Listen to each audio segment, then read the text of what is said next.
Meaning of eradication. Eradication. Eradication. Eradication. Eradication. Eradication refers to the complete elimination or destruction of something, usually a disease, virus, or pest.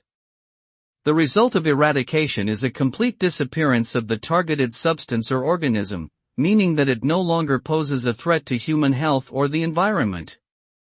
Eradication efforts often involve rigorous and sustained measures such as vaccination programs, pest control, or targeted medical interventions. Once eradication has been achieved, ongoing monitoring and surveillance are typically required to ensure that the substance or organism does not re-emerge.